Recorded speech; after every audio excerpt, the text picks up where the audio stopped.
Covid, un virus economico. Sono tante, troppe le attività commerciali vittime dell'epidemia. Serrande abbassate, vetrine spente.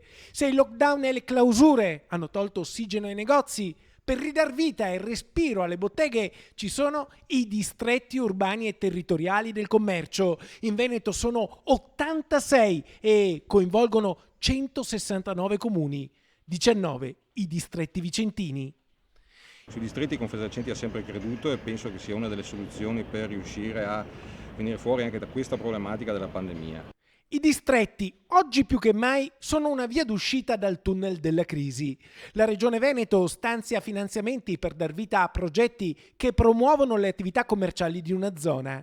Grisignano, Conveggiano, Rubano e Mestrino dal 3 al 18 settembre promuovono il commercio locale con una rassegna di spettacoli ed eventi, distretto sotto le stelle. Il fatto di aver predisposto questo evento in 4 giornate diverse, quindi coinvolgendo in 4 date diverse i vari comuni, hanno fatto sì che il territorio fosse vivibile nel suo complesso, quindi molto interessante per le amministrazioni, per ogni singola amministrazione, però gestite in maniera completamente diversa.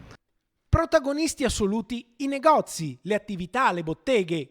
Con le associazioni e le amministrazioni comunali portano avanti progetti che di volta in volta rilanciano le strade e le piazze come grandi centri commerciali all'aperto. È questa la vera rivoluzione. I distretti commerciali nascono proprio perché diventino dei centri commerciali naturali all'aperto. Questo coinvolgono tutte le attività commerciali e rendono vivibile il territorio. È un po' quello che viene fatto nei centri commerciali, dove c'è un manager che gestisce e dirige le varie strategie dei negozianti e del centro commerciale. Dobbiamo portarlo anche nei territori e nelle città per poter sviluppare idee e strategie nuove.